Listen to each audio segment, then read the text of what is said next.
Welcome to Envision Radio from the United Way of Greater Charlottesville and City of Promise and News Radio 98.9, 1070 AM WINA Radio. And brought to you by the Jefferson School Foundation with Marky and Price coming to you here from straight downtown. And can you believe that people are out of school for rain? Kids ain't as tough as they used to be, I guess. But today we are thrilled to be joined by Lo Davis, Executive Director of Cavs Futures Foundation and Cavs Futures, father, friend, and sports enthusiast, which is really important because the Super Bowl is this Sunday. So I can't wait to talk about that. I know. So are the Cowboys in it this year? No, they got. Listen, with all that going on and all the NBA stuff going on and all the college sports stuff, I mean, the sports landscape in the last couple of days has been crazy. It's been wild. It's not making sense to me. There's a conspiracy theory. There's no way you sending Anthony Davis to the Mavs and Luka to the Lakers. I don't believe it, and there's something going on deeper.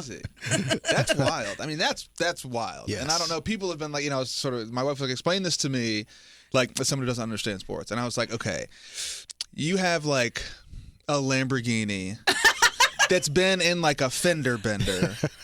And I have a 2018 Honda Civic. Yeah. Like, would you take that deal? Like, the Lamborghini needs a little bit of time and like a very little bit of work, but it's still a high-performance car. And Honda Civics are great performance vehicles. But it's 9 years old. It's like, it's crazy. I mean, that was crazy to me. I don't know. I mean, what do you think about that? What is that just a...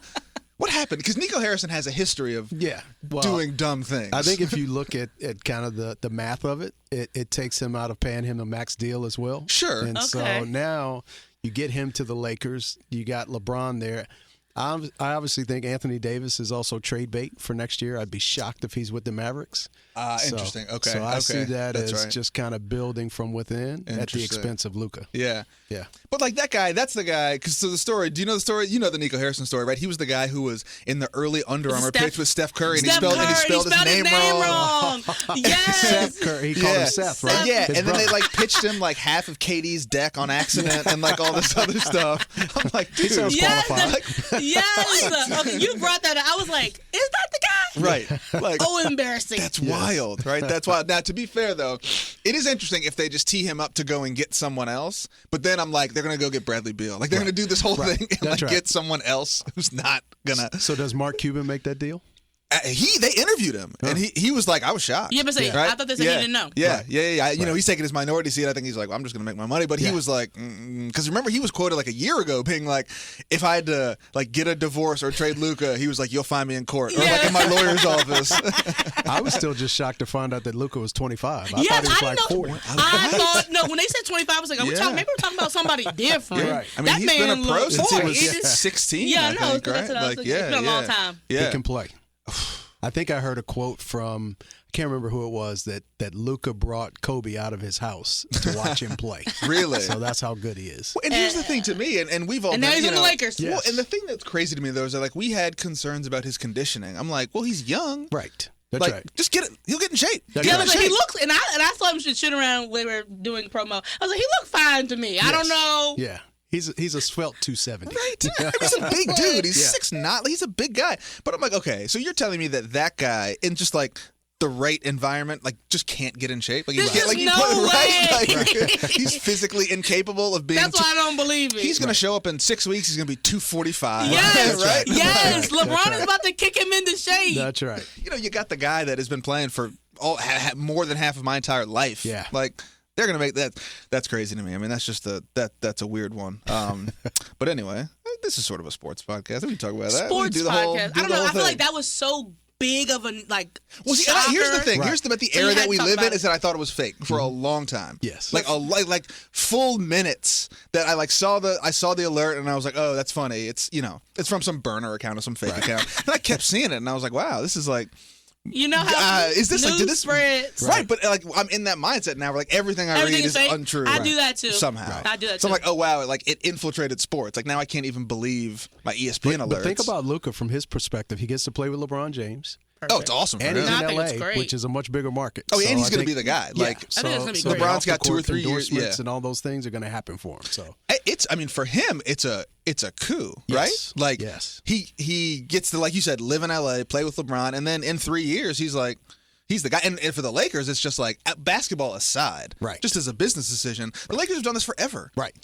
They've always had like a torch pass. That's right. You went from Magic to Shaq and Kobe to LeBron to like they've always had a big guy in a big market. They continue to steal and steal somehow and make it way. Always though. They've always there's rare. There was a couple Laker years, but even Kobe was still there. But his last years, you were like, yeah, right. That's right. He's running around with like Nick Young and Drew Gooden and like some other guys. You're like, this is my night. And then.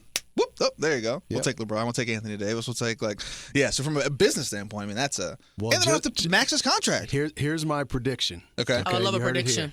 Steph Curry will finish his career with the Lakers. No way. You watch. Well, they weren't Golden State just trying to find somebody just a couple of days ago? They were asking everybody to come down. They signed Jimmy Butler yesterday. Yeah. Who was on suspension with the Bulls? with the Heat. With the Heat. Okay. Yeah. I was like. Okay, they mad at him anyway. They want him gone. Yeah, right. yeah. Him and Pat Riley. Well, good for him. Good for him. But that's interesting. That's a strong prediction. Yeah. 37 years old. I saw that this morning. I think to finish out to be 40. Yeah. I think he finishes up at the Lakers. I The would Lakers love are to going to see win that, the actually. most geriatric NBA championship. And right? win, with yeah. these guys who And are take still it. good. They said average age 42. That's right. That's right. Meanwhile, the Washington Wizards are just languishing with children. I mean, oh my Lord. They did break the streak last night, though. Did they win? Yeah, they did. Wow. I mean, you know who's happy about that is Cooper Flagg. Oh well, yeah, yeah. He's like, don't do that to me. Like, don't do that. And I don't know. NBA guys don't have the same NFL They go and play. I don't know that there's. I don't know that I remember many NBA guys being like pulling an Eli and being like, I'm not.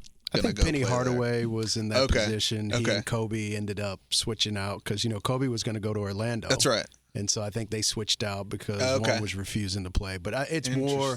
It happens more in the NFL than it does in the NBA. Yeah. Because you get. I mean, that's if you're him, you're just looking at this thing like, oh no. Right. At least because some of the teams that are bad are like, you might end up in Charlotte, which could be fun. Yeah. LaMelo, right? You go to Washington, you're like, holy Moses, purgatory. Yeah. It is. I mean, that really is. You got to find a way to get out of there. Yeah. Get out of there post haste. Well, cool. Thanks for hanging out with us, man. Yeah, it was fun. Glad to be here. I was joking this morning. I was like, okay, Lowe's coming in. He's like former athlete, nonprofit guy, and then I'm like, oh, he's just like a taller, cooler version of me. Yes. So great. Yeah, you awesome. Got it. You hit the nail on the head. Like he didn't say much older. If you plus, we saying names. Don't do that. If you plus one most of my things. That's how we get to here. So I feel good about myself. You got time, Price. That's great. Excellent. I know where I'm headed. But let's talk about talk a little bit about growing up. Let's start at the beginning. And let's trace a path sort of chronologically to how we got here. Grew up in Lynchburg. That whole it takes a village. I grew up in a place where many relatives were on the same street. Grew up very fortunate with both sets of grandparents, and it was just such a family time and family environment. I was an only child for 14 years, so you can imagine what that was that's like. a large gap. Yeah. So I'll tell you a story. My nickname growing up was Boo Boo. Yeah. And when my brother was Black people love a nickname. when my brother was born 14 years later, they called him Uh-oh. But I love it. But no, I grew up in Lynchburg and went to Jefferson Forest High School. Most people think of Anthony Poindexter when they think of that high school. That's right. And Dex was somebody that used to chase my foul balls when he was a little kid. So I think the world of him. But my goal in growing up was to play baseball, and ended up getting an opportunity to go to JMU. Yeah. And my senior year of high school, I hurt myself playing football. Mm-hmm. And so my high school coach came in that Monday and said, we're going to Charlottesville and meet Frank McHugh. Yeah. Had no idea who Dr. McHugh was. Yeah. But we got in the car, drove up, and I'm looking around, and I see all these pictures of famous celebrities that he's treated. And I was like, man, he must be pretty cool. Yeah. And so Doc kept asking, hey, do you want to go to Virginia? Are we recruiting you? And this went on for like 30 minutes. And finally I said, look, I'm supposed to go to JMU, but I'd love to go to UVA. And then, I don't know, maybe 2 weeks later, I get a letter and a phone call from Coach Womack and said, hey, we have a preferred walk-on spot. We'll watch you during the spring. Yeah. You get in school, and then the rest was history. Wow. And that got me here to Charlottesville. Yeah. It's that intimate that you meet someone and they see the good in you. Yeah. Talk about fate. I mean, it's one of those situations where Doc he didn't know who I was. And we spent, 30 minutes together just really talking. And I do think that had an impact on him, that maybe he thought I was that guy that could fit UVA. Yeah, sure. And Not to mention the baseball team was horrible back then. Really? Oh, it was really bad. But I always say back when it was irrelevant. But it's so hard to believe that they're so good. I know, they're really, really good. And so it just gave me an opportunity.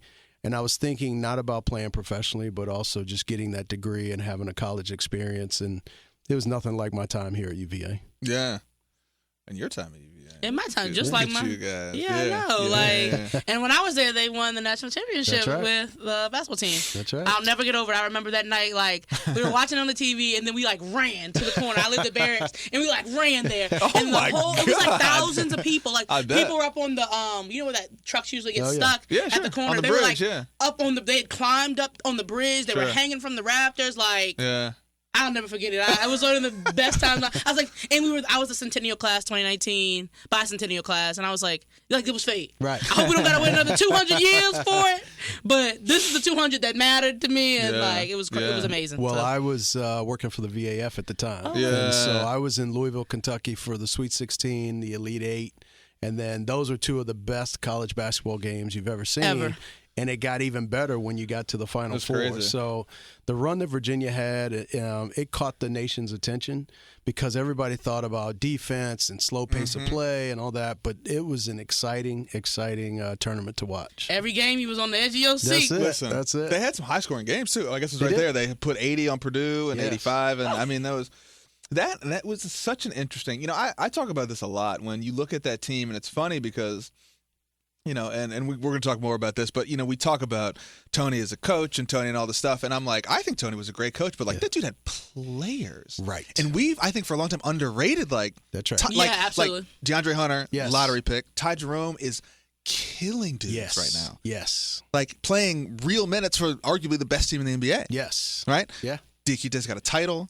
Like, there was, you know, and there was, but it was kind of sneaky, right? It was, at the time, people were like, it's because he has a good system. Yeah. He gets scrappy players and he figures it out. Yeah, and I'm like, you got dudes. He had some ballers. Some ballers. And it's so funny because we used to laugh because I was at the Duke game that year. Yep. And that was a game when Zion put Dre's shot in like the 9th row. Yes. But it was, you could tell, like, it was such a different, the way the teams were viewed was so different, right? For You sure. had him and Barrett and Cam Reddish and like these high-flying, highly touted guys. And then you had like Ty Jerome, right, who's wearing like tube socks, and like, you know, and Kyle Guy, who was about like this yeah, big, that's right? exactly right. But it was funny to see those guys evolve, Yes, right, and just to watch how their games were so different, but then the way they fit together.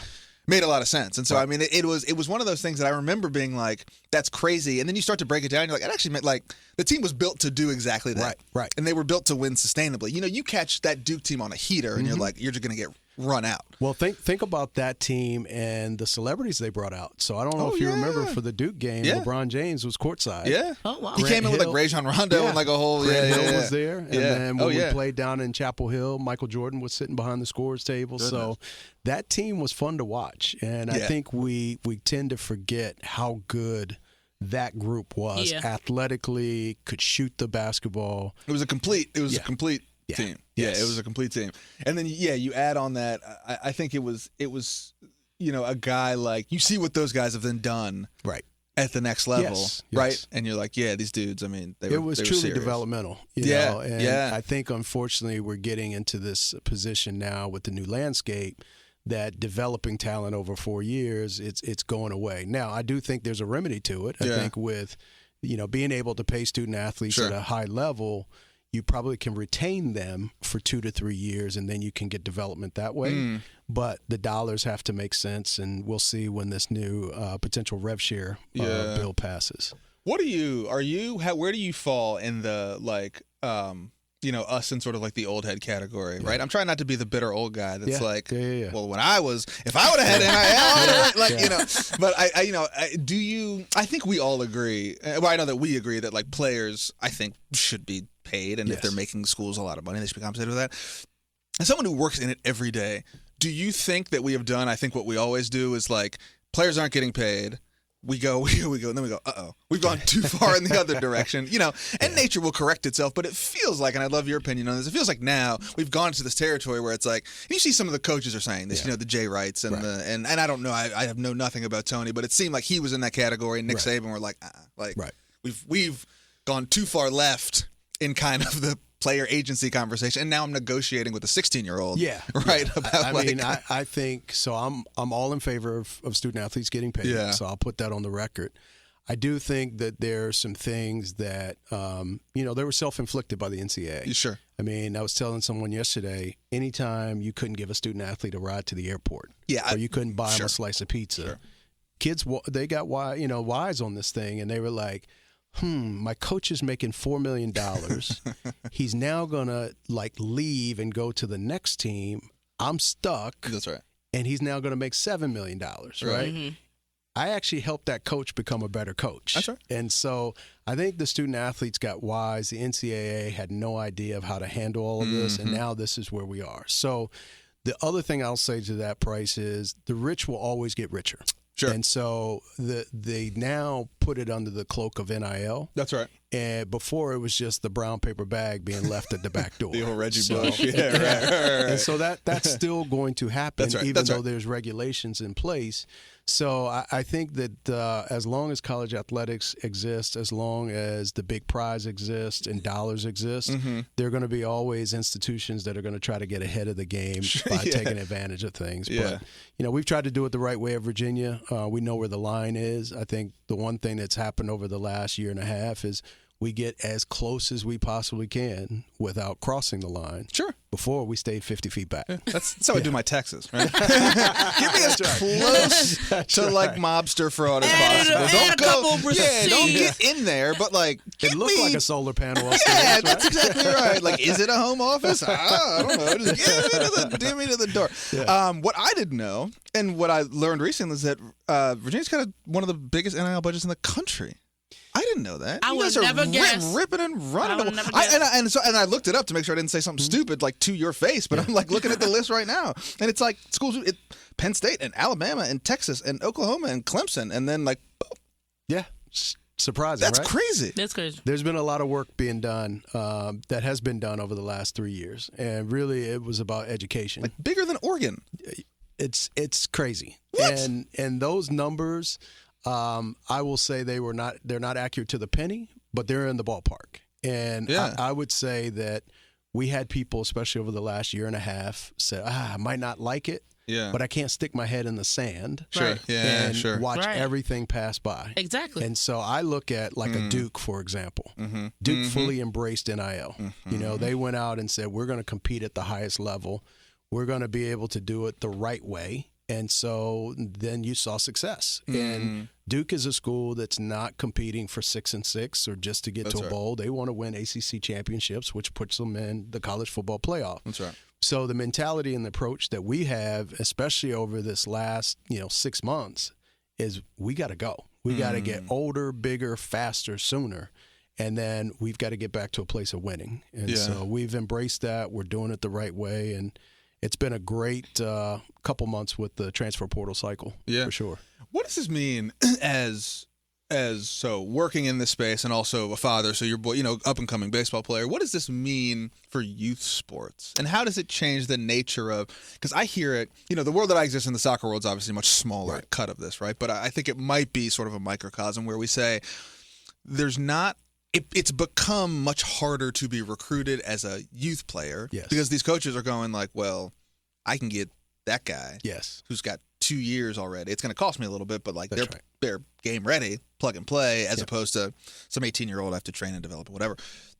Is that going to normalize it? Because look, I think all of these things have been positively aligned. I think, I think that the more player agency is fine. I think players should be able to, like you said, coaches can come and go. We sort of have this loyalty thing where it only goes in one direction. Right. So I think that's all great. But what does it mean sort of for the youth landscape and the way that youth sports have become a big business in and of themselves? I guess you could argue either way. You could say it's fine because now you can just go to college and make money. Yeah. So it's worth investing in all the stuff that costs money because you can go make money. Right. Or is it actually the window's closing on that because college programs are looking at high school seniors. It's just Yeah. Well, the closest, I guess story I can give is our own personal with my son. Yeah. And he's a class of 2026, wants to play baseball. And baseball is a sport under this new House settlement where they're going to have a roster reduction. So their roster reduction will go from 40 to 34. Okay. Now, they will have unlimited scholarships, but not every school or institution will be able to pay for that. Yeah, that's right. Okay, so now you have kids that are in the 2026 class that normally could have made a roster. A roster of 40. Yes, are now looking at JUCOs and Division I or Division II and III schools. The way we approach it in our household, and we've always said we're not building a baseball player with my son Eric. That's right. He's a very smart student, but if you want to look at this in 2-year chunks, you maybe go to a D3 or a JUCO so you can develop, get bigger and stronger. And then you look at the final 2 years and you could possibly end up at Power 4, get paid, and you get the degree that you want. So that's kind of the approach on the baseball side. I think with Olympic sports, I know there's going to be an increase with our women's Olympic sports in terms of scholarships and paid scholarships. Right. But with our men, that's where, gosh, they're going to have to put together a fundraising effort to really help try to pay for these scholarships to offset rev share and everything else. Right. I mean, this seems like it might explode that Division III kind of JUCO thing. Yes. They're ready for that? I mean, and do they see themselves as a player in this, or do they see you right? Because it seems like now, if you're like a Mary Washington, or even maybe like a William and Mary, you're going to get guys that you would never get just for shorter terms, right? So that guy who's if we're looking at like UVA, and they're getting transfers from Carolina, that kid, the freshman doesn't go there, but he goes to William & Mary for 2 years, right? Is that going to be a more, because that was a weird, I don't know, in my day, that was not a sexy path. No one was like, I want to go to, I want to go to Illinois State for a second to go to the thing. That wasn't really a thing. It was like, I don't want to do that. Now but it seems like now it's a thing. It is. And if you're saying, look, it's a deferred investment, right? You go to Mary Washington for 2 years, you can get paid when you make the leap. That's it. That seems like a much more tangible option now. It's hard for people to wrap their minds around, especially people that are not in it every day, to understand it, because they either hate the process or they're just not thinking in 2-year increments. Sure. But I think, being in the world that I'm in and watching it happen with our own program at UVA, there's student athletes that are either giving up draft status or they're coming back because the ability to close the gap on what it costs for them to go to school plus making a little bit of extra NIL money, it's worth it for them, and they get the development. Yeah, sure. But the big thing about like the William and Marys and the Mary Washingtons or Washington Lee is that they're getting older too. Yeah. Because the student athlete that gets cut from UVA and UNC, it's coming back. They got to find a place to play.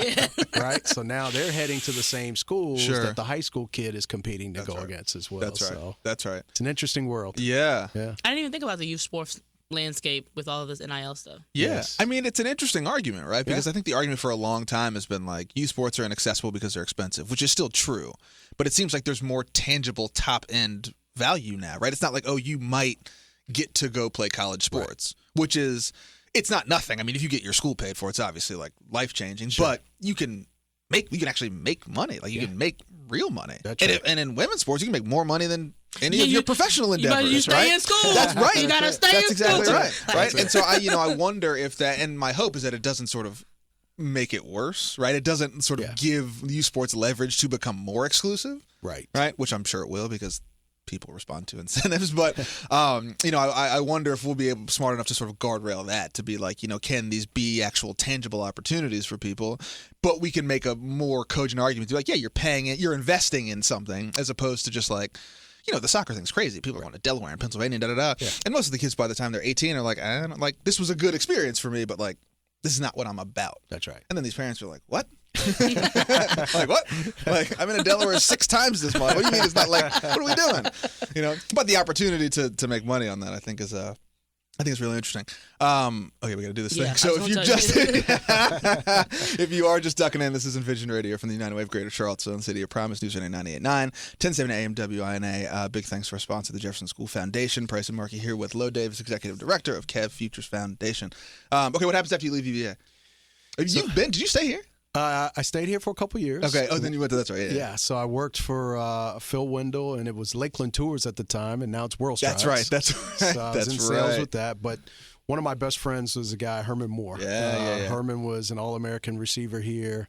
We were college roommates, and then he was the I number 10 didn't know that. overall pick in the 1991 draft for the Detroit Lions. And so Herman went to Michigan really alone. And, you know, his first season, it was kind of like up and down, and there was a lot of pressure that he was feeling being that guy. That's right. And so he called me up one day, and he's like, look, I don't know what you can do for me, but I need you to come to Michigan. Okay. And being 23, 24 years old, I was like, well, I'm not going to be this bodyguard because you don't need one, but let's go and create something that we can do to give back to yourself and the community. Yeah. So I remember leaving, you know, right before Thanksgiving, went there, and the first thing we did was we planned on what we could do back here in Charlottesville. Really? Because our hearts were still here in Charlottesville. And so we did this, the first year we did an alumni basketball game and golf tournament. Okay. And which was really, really cool. Brought back a lot of, you know, older guys, the Mark Ivaronis of the world and people like that, Rick Carlisle. Yeah. But then we wanted to expand and make it different. And so the next year we did a celebrity deal. And we had, you know, DJ Scribbles, who was from MTV. We had Malik Yoba from New York Undercover. We had guys from all over the NFL, Barry Sanders, Gus Farrat. And so we tried to make it a deal that, you know, there's a lot of golf tournaments that happen in Charlottesville. Yeah, that's right. But we wanted to make it unlike anything that ever happened, you know, here before. And we brought in these models that did our parties and all this stuff. And it was really, really cool. And it was to benefit the Children's Medical Center. Okay. And so we worked very closely with them for several years. And then Herman went on to have a really phenomenal career. Yeah, 4-time All-Pro, went to the Pro Bowl many times. And, you know, we did our thing. And the biggest thing for me, it was trial by fire. I literally wanted to take him from beneath the helmet and let people know that football is something that he did. It wasn't who it was. And so that message even today resonates when I meet with student athletes. It's like the sports, that's just what you do. It's not who you are, right? And it can be impactful and all of those things. So Herman got it. And he's still doing well today. And we had a lot of fun. And, you know, I think back on just that experience of being around Emmitt Smith and Troy Aikman and Charles Haley and Steve Young and all of them at the Pro Bowl and just getting to know. Brett Favre just came to town a few months ago to meet Tony Bennett. And what? Yeah. and so I took Brett over, and I'm like, dude, I was driving you around in 1995. And he's like, oh, my God. You know, so it's just things like that I think getting older, it takes for granted now, or I took it for granted that I was involved in some really cool things with Herman. And I have to share this story. Like, one of the coolest things that we've ever done is we used to run a youth football camp in Detroit. And I'll never forget Stroh's Brewery. Stroh's originated in Detroit, but they did more than just alcoholic beverages. They did like iced teas. And so we ended up having them as a sponsor for one of our camps. And so John Stroh, who's the CFO, came down, and that same summer, the Mike Tyson Evander Holyfield fight was happening in Vegas. Okay. And so he said, hey, are you guys going to the fight? And I said, yeah, you know, we're going to go. But Herman was giving his tickets to his mom and dad, and we were just going to watch it somewhere. Yeah. He goes, well, when you get to Vegas, call this number, and then we'll see what we can do. So sure enough, we call this number, and they send us through like this underground tunnel and this and that. And the other. Right. Next thing you know, we get tickets. We're on the red carpet. And we're walking. We're in the very front row of the fight. Oh, my God. And this was the fight where you got ear chunks on you. Yeah. So depending on what YouTube video you see, you could see me and Herman like in the front row. But behind us was like Tiger Woods and Magic Johnson. Behind you. Yeah. That's what I'm talking about. Behind you. Yeah. You know, and so those were the type of experiences that I'll live on for the rest of my life, for sure. That's crazy. Yeah. So So how'd you make it back? Yeah, so for me, Herman's career was winding down, and I knew that I wanted to get back to Virginia. My mom had gotten sick in Lynchburg, and I knew things weren't great, and I wanted to find a way to get back closer to her. And quite honestly, one of my good friends who was a retired Secret Service agent in Detroit had a supply business. Yeah. And so he gave me kind of the blueprint of what that was. And I remember trying to get a couple of my buddies together, and we pitched it to Craig Littlepage, who was the AD at the time. And Craig got a group of the buyers at UVA together, and this tells you how he is in the family. And they said, well, you put together something, and we'll see what we can do. And that was back in the day where small women and minority businesses were getting some opportunities. Okay. And so I found some investors and I started Five Star Industrial Supply Company. No kidding. And I had it for, 6 or 7 years, very small business, but we partnered with True Value Company. And it worked out well. My dad had a warehouse in Lynchburg, and so it was hard and obviously competing against big boxes, but there was some state opportunities and it worked out. But you get tired of beating the streets. So then I moved on to an opportunity with the VAF and did that for 12 years. Yeah. You were for 12 years. 12 years. With Dirk and team. Yeah. So, and then, I think what's interesting about now is that, the NIL thing's still young. Like it's still new. Yeah. Right? So how did you make the transition from, VAF still, evolving and keeps up with the times, but it is an institution, right? Yeah. There is we know what we're doing, we know what we're aiming at and how it works. You then leap into this kind of Wild West, right? Of this thing that everyone knows has been happening is now becoming a legitimate enterprise.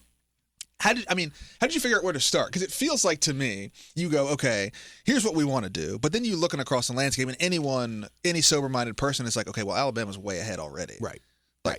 They've been doing this. Yeah. You're right. They've got all the stuff. It's sort of it feels like one of these things when you legalize an illicit substance, the people who have been dealing already are just better at it because they know how it works. Right. I don't know if that's actually happened. I feel like people who was already doing the dealing aren't actually in that scenario doing better. They have the infrastructure and there's all the USC and the people Although have been Texas doing A&M this for years. was probably the biggest example of a failure. That is true. But some people doing it before can't legitimize a business they've been doing underground. It's hard to legitimize a business you've been doing illegally the whole time. That's hard. That is true. Because it's damn, I forgot I can do that now, but I'm still doing it underground. Still dropping the bags off. That is exactly right. I was supposed to put that in the bank. I was supposed to direct deposit that one. Yes. That's hard. I was supposed to direct deposit I put it in the that It was one. did you direct deposit that guy? It was no, I thought you were still doing the bags. Right. It was no, man, you were supposed to take it to his mama still house. doing the bags. But they're doing both. Yeah. I think people who are doing this would still have a problem. I think it's I don't know because, hold on, but you bound look to at this happen. list. You look at that list. Most of them are the ones who you would expect are the big boys. That's why right. I was so surprised by it. Right? It's Oklahoma, it's Alabama, it's Auburn, it's Texas. It's so that's what was interesting to me is that I think that logically I would almost think that the ones who would catch on to it are those wealthy, well-heeled institutes. I'm surprised Harvard's isn't bigger. Right. The biggest group of Harvard students are athletes, which also I didn't know. I didn't know, right? And so are legacy athletes. Yes. Wow. Which is a crazy stat. Anyway, we talk about education and equity, right?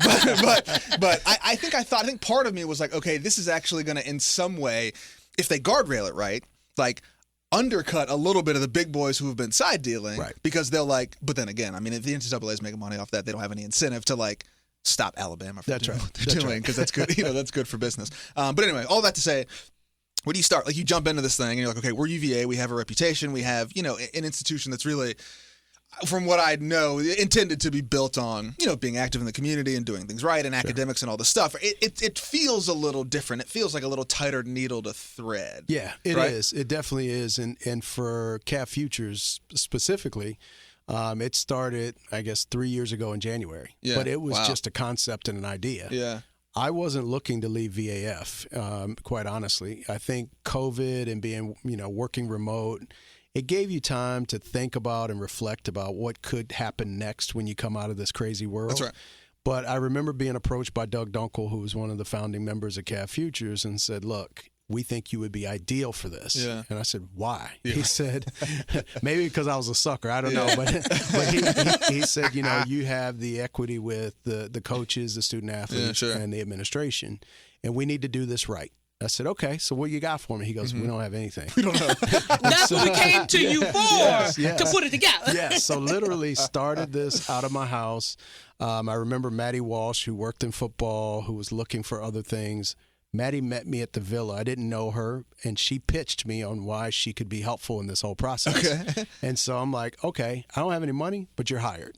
And she was really into it to build her brand and to get the experience. So it was an awesome win-win for everybody. Yeah. And so literally the first thing that happened that gave us legitimacy was working with Rick Hendricks and McDonald's. Okay. And so when we got the McDonald's endorsement for Brennan Armstrong, people took notice and went, wow, okay, this is cool. Yeah. But there were people who said, well, we've got to catch up. We've got to raise money. We've got to do it. And that's when the challenges started. Okay. Because we had to educate folks on why we needed to do this. Yeah. And I would say if you ask Carla Williams, myself, and others, having people to know why Virginia needed to do this to be competitive versus whatever you read out on the internet saying that this was bad and bad for everybody involved. Yeah, sure. That was hard. And so as time changed and evolved, rules and regulations evolved, then that allowed us to get closer than an arm's length. It allowed us to sit at the table and create strategies, fundraising opportunities. Yeah.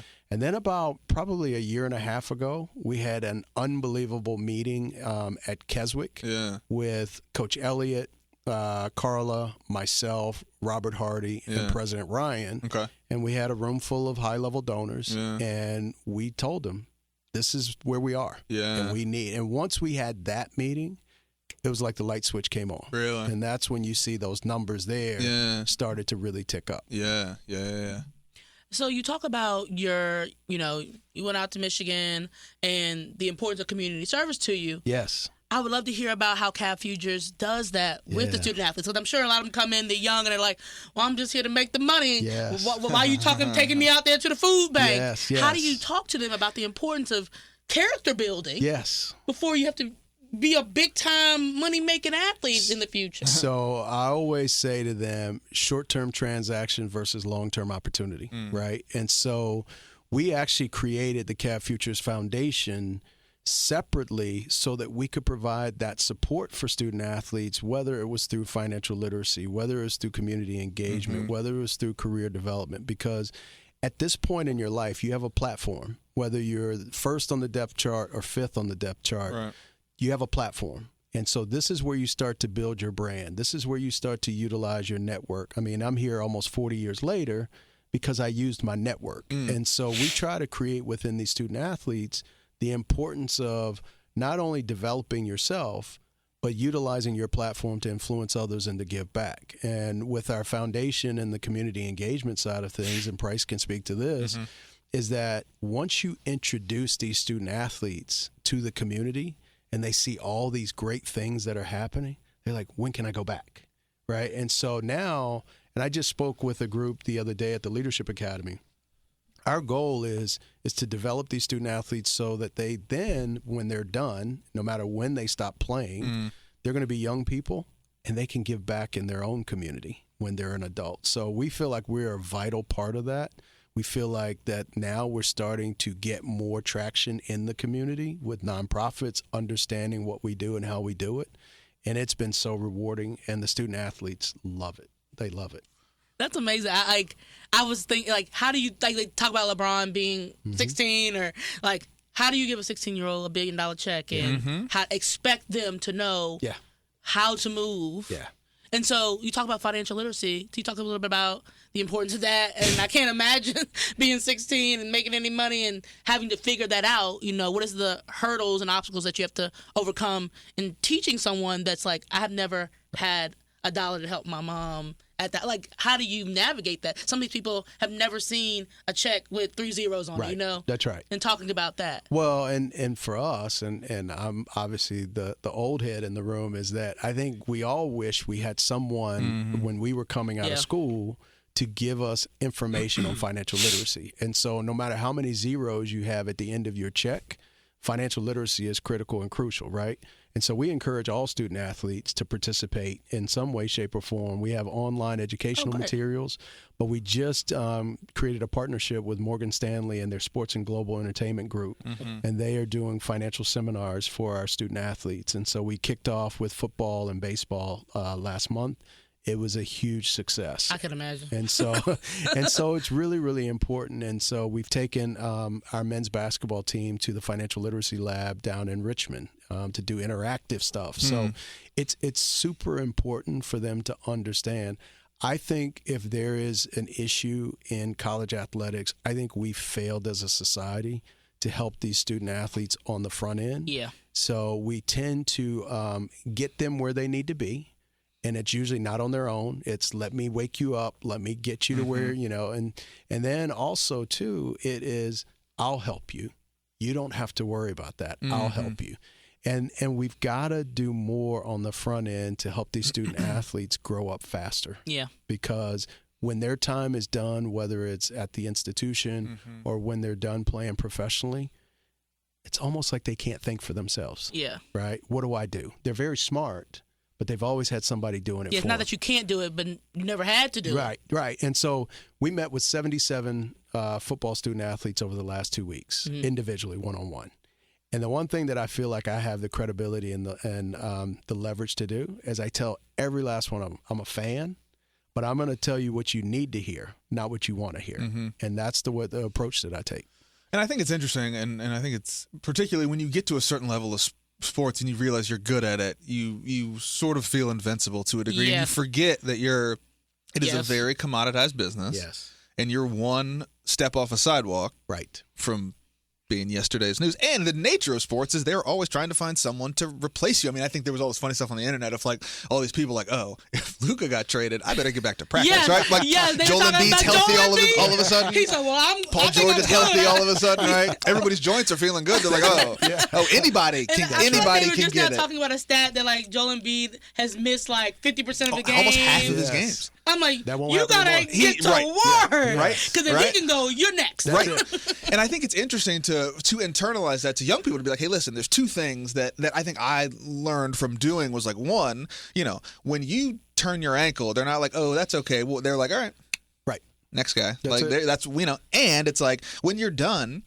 No matter when you're done, to your point, you're still young. I mean, if you have a 10-year professional career, you're a dinosaur. Yes. And you're 33? 34, right? Yeah. Like you got to figure it out. And I think we forget that unless you're in that 0.0001% of people who don't have to do anything else, everyone does something else. Tom Brady took another job. That's right. Right? Like, you're going to have to do something else. And so I wonder how, if there are, how you guys go about that of saying, hey, there is money involved, there's all this and that involved, but like the time feels weird, especially in the sports world, right? Yes. Because it just feels both like very long and compressed at the same time.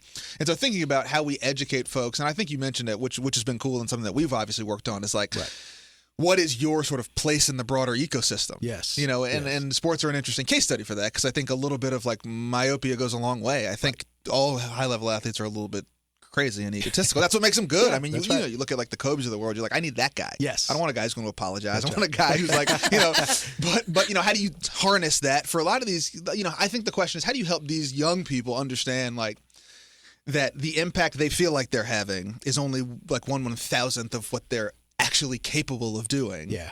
So I think it goes back to, again, about what sports means, right? Again, it's something that you do. It's not who you are. Yeah. I think the other thing that's important that we've shared with the student athletes in all of our one-on-ones is that I think I took this from New Jack City. Yeah. Make that money, don't let the money make you.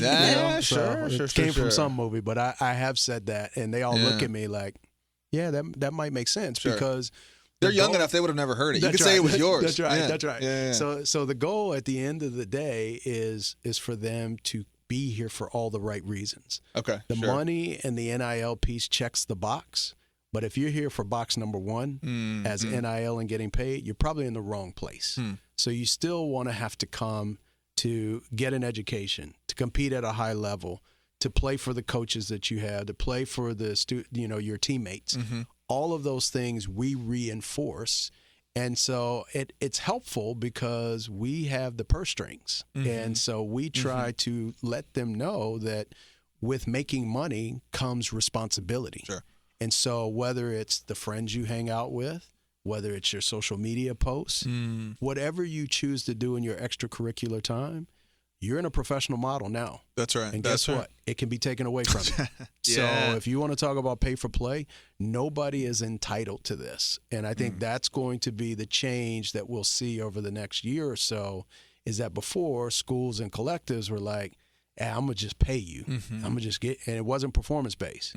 Now it is, if you come here and you stink up the place, A, I can cut you, and B, you won't get paid the next year. You think that's where it's going? You think it's moving absolutely to, is that right? Yes. That's indeed how it need to be. Yes, exactly. You need to get some goals set and done. That's right. Interesting. You can't do terrible and you getting $1 million checks. That's crazy. And if you want to make the next level, like your teammate sitting beside you, go out and perform like it. Right. Got to work hard. Yeah, don't think, hey, just because we're sitting next to each other and we play the same position, we should be getting compensated the same. Right. Tony Bennett made more money than any coach here for a reason. That's right. Dude That's won, right. Yeah. Right? Does that, in your estimation, change the incentives? I know we talk a lot about, and I heard it 1,000 million times about, student athletes, the student first after this. Does that, Cardell Jones is the most famous example of this. He's like, people aren't paying to watch me do math. Right. Right? Which, true, right? But does the nature of kind of this, what is a shift to as close as you can get to like an employee, does that dilute that argument if all of a sudden these kids are like, look, man, as long as I don't fail out, my job is to do business between the lines. Yeah. Like, does that make it harder to make the student athlete argument if we're getting into that area where it's like, really what I'm compensated for mostly, I have to maximize this part of it. I got to go what should have been, 50-50, or I guess for all of us, it's 60-40. Right. Does that move it to 85-15? So, I think what has happened, and a lot of people don't think about it this way, you had student athletes, especially football, that not everybody came with a silver spoon in their mouth. So they had not only struggles here at school, but struggles back home. And so imagine the mental toll that it took for a student athlete who wore team-issued gear, and that's all they had, right? So now I look at it from the standpoint of, and especially if you educate them the right way, you're getting a heck of a start on life. Yeah, you're now able to take care of your family back home, because there's no guarantee right now that you will have a long NFL career or an NFL career at all. So to take some of that ease and that pressure off of that student athlete when it comes to their finances, that's what we're starting to hear. It's like, I've got security now. Not let me go out and buy a Lamborghini. Sure. Okay. Yeah. Yeah. And, right. And that's so right. I do feel like in talking to our UVA student athletes and even the transfers that have come in, like their goal is, I want to get a master's degree from the comm school. I want to go on and do this, and this. Sure. There's only probably been 3, and they're qualified to do so, that are talking about NFL draft. Okay. Everybody else is here for the right reasons. And quite honestly, I don't think they would have even visited Charlottesville if NIL and the money that we had in place didn't lure them here. Right. And once they got here, they saw what Coach Elliott is bringing to the table. Yeah. They saw how beautiful the grounds are. They see the support system and the education system. So I believe for somewhere like UVA, Duke's probably another example. Yeah, that's right. You use the dollars as a carrot. Yeah. But once they're here, they fit. Yeah. In your opinion, do you think that UVA is going to be able? Is UVA's goal to compete at the? Like, if we're being entirely honest with ourselves, right? Baseball team won national championship. Yes. Football team or soccer team, you're right. Like lacrosse. Swimming. Swimming wins everything in Olympia. We got gold. But swimming's doing amazing. Yeah, gold medalists, and I mean our Olympic sports are these people are. I mean, are tremendous. School We need to get in the water. Listen. Yeah. That's exactly right. Are we, from a football standpoint, gonna get there? Do we have kind of the structure to get there, given the academic reputation of the university, given kind of what UVA is and has been forever? Yeah. Can those two things mix, right? Or will UVA always be like, look, what is great for us is, can we be a top 25 team? Can we be in and out of the ACC championship conversation? Like, or is the goal like we got to get to the big time? And if that is the goal, does that erode at kind of the UVA aura, or can they exist together? So I've said this a lot. People, our fans and our donors, they want this to all play out publicly, right? Yeah. They want to know what's going on every day. Sure. And Right. so people Right. don't Right. realize how Carla Williams is playing chess when people are playing checkers. That's right. And I can there were a believe lot it. of things that she had to navigate and really be nuanced in terms of dealing with whether it's the president, the rector, or the board of visitors, Right. to get them to understand how important football and the success of football is, not just from a revenue standpoint and covering all of our other great sports, Sure. but also it's the front door to the university. Sure. And we're not trying to take away from anything. Mm-hmm. We're not trying to lower the standards or lower the type of young man or young woman that comes here. But it all has to happen because UVA has earned a seat at the table. And so I think for her, it took a lot behind the scenes to get to where we are today. Yeah. And so you speak about admissions. Yeah. We wouldn't have gotten through this portal cycle without admissions and the university saying, we're going to work together with you. Right.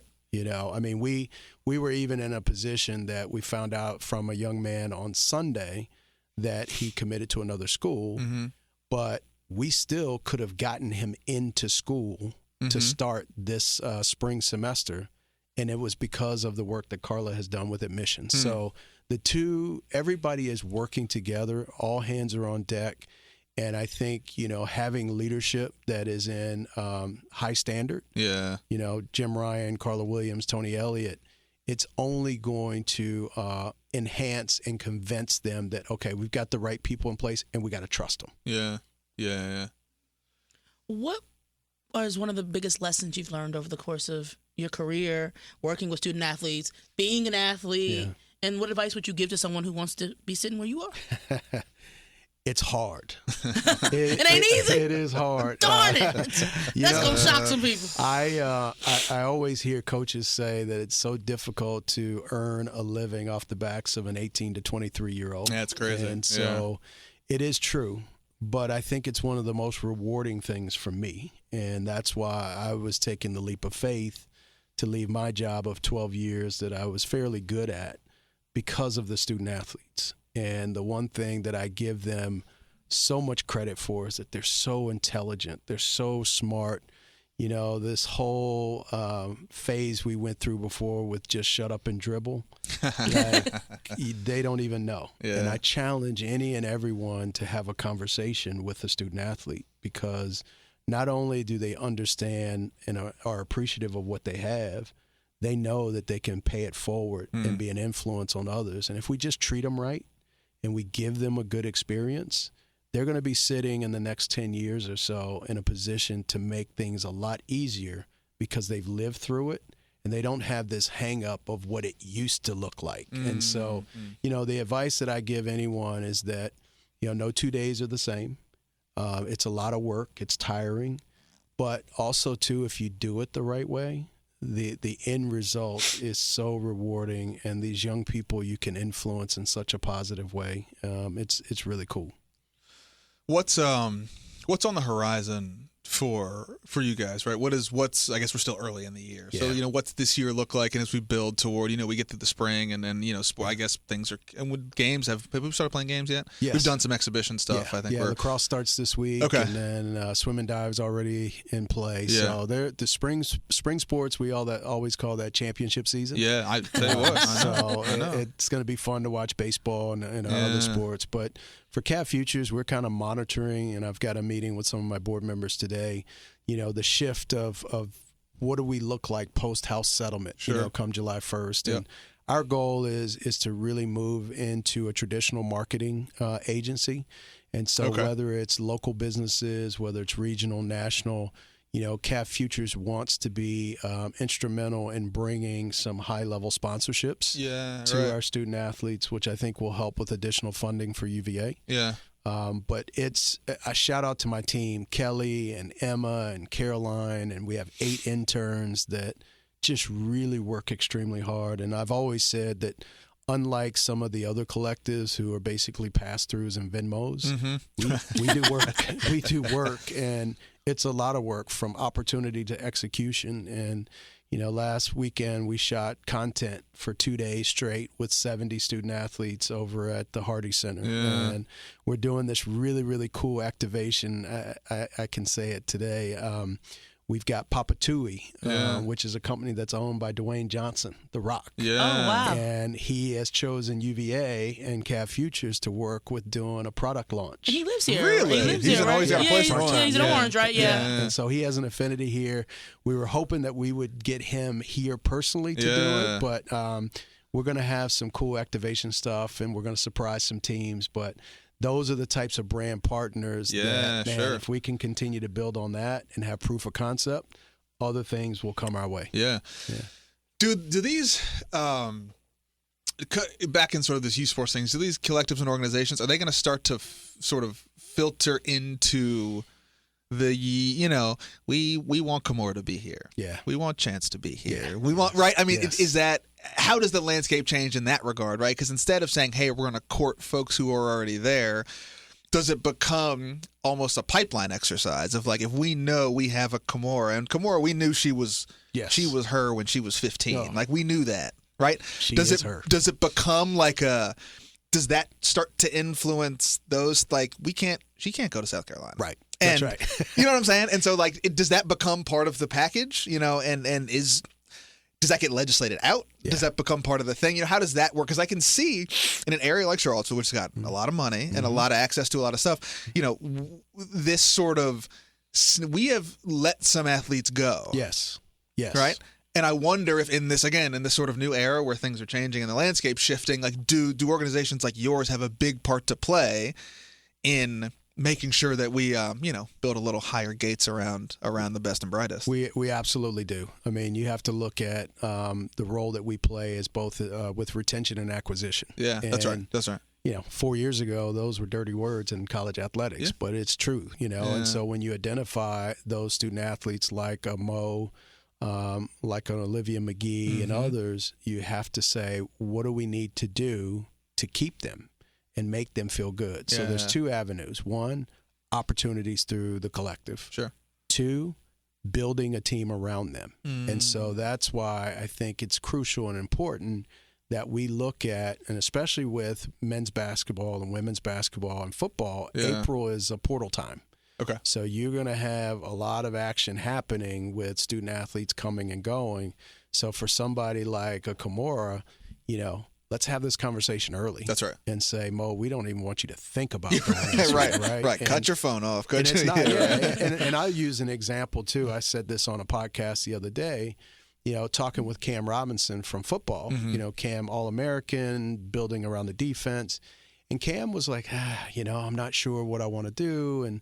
And he said, I want to win. He said, I don't want to be 6-6 and go to a bowl game. He said, if I got 50% on a test, that's right. I ain't winning. That's right. failing. That's right. And That's right. so his thing was, I want some dogs around me. Okay. So I said, okay, we're committed to you, but we're committed to getting better talent around you as well. Sure. Guess who stayed? Yeah. Cam, right? That's great. So That's great. That's how we are right now. Yeah. That's so. It is so interesting to think about. I guess an argument would be people are going to lament kind of the purity of sports, right? And I don't know that it's a bad argument. I just think we have to understand that things are different and things are changing. And is that a thing that is there that argument out there that's like, oh, well, college sports have lost the plot, is that, and how do you respond to that in an era where, I think as things progress and things evolve, we got to keep up with the times. But as someone who has, you've been in all phases of this, right? You've grown up, you've done the recruiting thing, then you've played it, now you're in it, now your son's in it. Like, how does all of that mash together? Do you have days where you're like, you know what, right? Or is it mostly like, look, we're moving in the right direction, and as with anything that's new, you got to figure out how to make it work.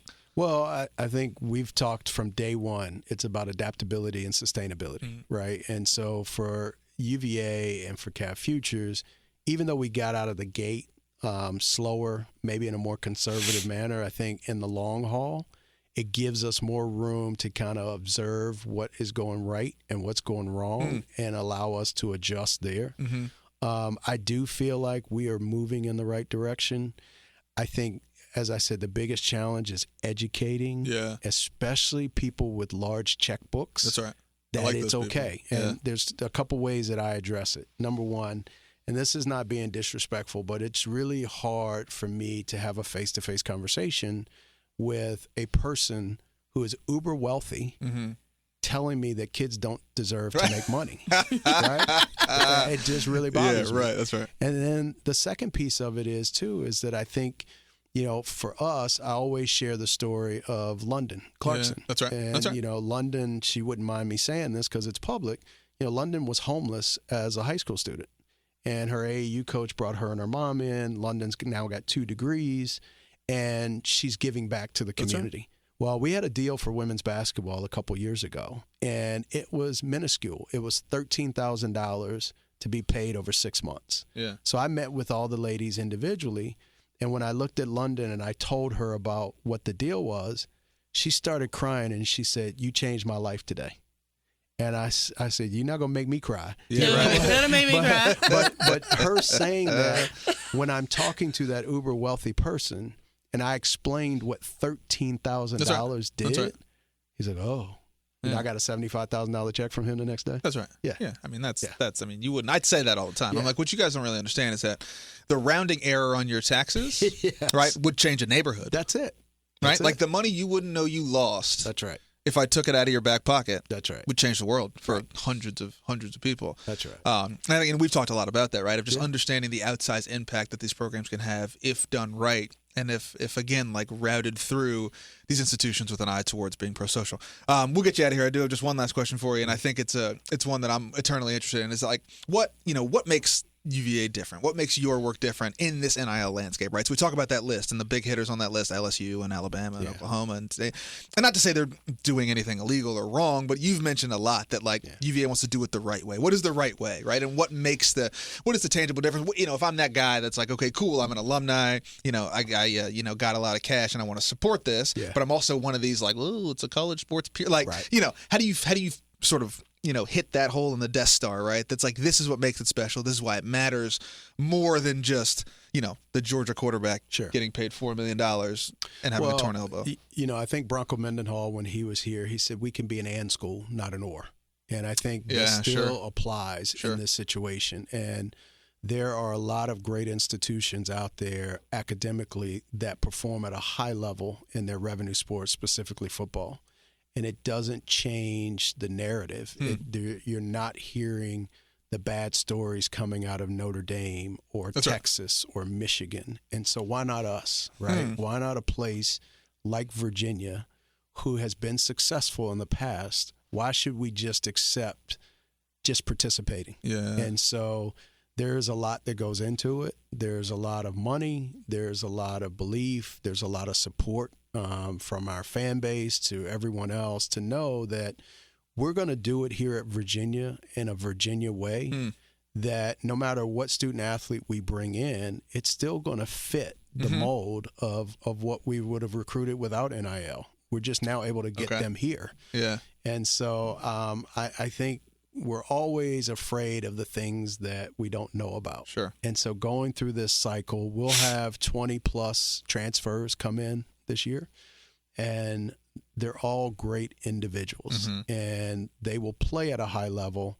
but they will serve our community at a high level as well. And those are the things that we have to continue to tell stories about who they are and what they're doing to showcase how they give back and how they impact not only our children, fans, but the community as a whole. And then it comes back to them as well, because they are receiving that back from those people that they're making very happy and pleasing. So I feel good about where we are. I feel good about what we're doing. I feel even better that the university has gotten out of its comfort zone to say we're still playing within the rules, but man, we want it. Like, we don't want 6-6. We want to be in Charlotte every year, and if we're in Charlotte every year, then we're going to be in the college football playoff every year. So I think the mindset is done a 180, and I give a big shout out to Carla for that. Yeah, I lied. I have one more question. Yeah, how do the coaches feel about it? In mass, right? Are they? I mean, I know it's new, it's weird. Yeah. Do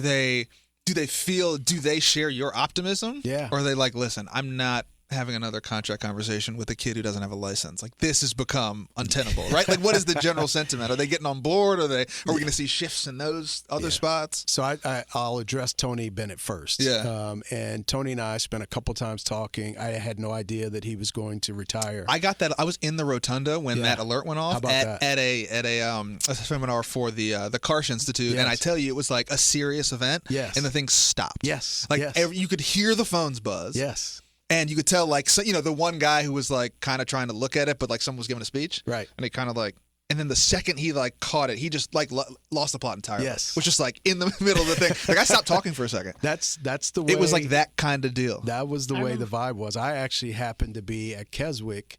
We were hosting a baseball golf outing, and Robert Hardy was there, and he was on the phone literally all day. And so he says something to Brian O'Connor, and Brian O'Connor says, "You're about to hear news in the next 2 minutes that's going to knock your socks off." And I'm thinking, what? I told somebody, and they thought I was lying. Yeah. And why would I lie? Yeah. And so when that announcement came across, I'm like, it doesn't surprise me. Mm-hmm. And what Tony and he and I talked about this. He was not upset about NIL and kids being able to make money. Sure. What he did not like was the fact that it wasn't regulated with these agents. The first line of communication was not with the kids and the family. That's right. And it just really, he didn't like it. Yeah, and to his credit, he said, "I feel bad for you guys, Lo, having to deal with this." Yeah. So Jay Wright said the same stuff. Yeah. So I think Tony, you put him in one bucket. Then you put our other coaches, whether it's, Coach Elliott, who's now understanding this is the landscape, so he's embraced it. Brian O'Connor could be the GM of any team in the country. He knows how to work a roster and numbers and all of that. Right. Lars Tiffany is the same way. That guy's a character. And my man Andres Pedrosa from tennis is relentless. Is that right? Like, I've talked to Andres probably more in the last 3 months than I did in 12 years. Really? But he understands, even in an Olympic sport like tennis, there are dollars there that can help attract top student athletes, and we can close the gap on what it takes for those student athletes to come and play. I mean, he's gotten a kid from South Korea. No kidding. He's gotten a kid from Spain that are two of the top juniors in the world. No kidding. And so we're talking about. Yeah, and you've seen the results. I mean, we beat number one Texas this past weekend. Really? So, and those two young men played a key role in that, and Cav Futures helped them get here. Sure. So here's what I'm hearing. I'd love to go to the U.S. Open. So next time that happens, I want to be on that list of people who you call. I want to go to the U.S. Open. I love community work, but I selfishly want to go to the U.S. Open. So you can. What do we say? It's an and thing. We can do both. We're going to do both. That's right. We got to get you out of here. We promised to get you out of here. Thanks for hanging out with us. No, it's been fun. This is great. How do I close this thing? What do I say? I say, if you have ideas for the show, want to get in touch with us, make sure you find us on social media on all platforms at United Way CVille and at City of Promise, and drop us a note. Envision at UnitedWayCVille.org. And then Cav Futures, if people want to figure out, either what's going on or keep up or get involved, how do they get in touch with you guys? Yeah. So if you want to learn more about the collective, go to CavFutures.com. And if you want to learn more about our foundation, it's CavsCare.org.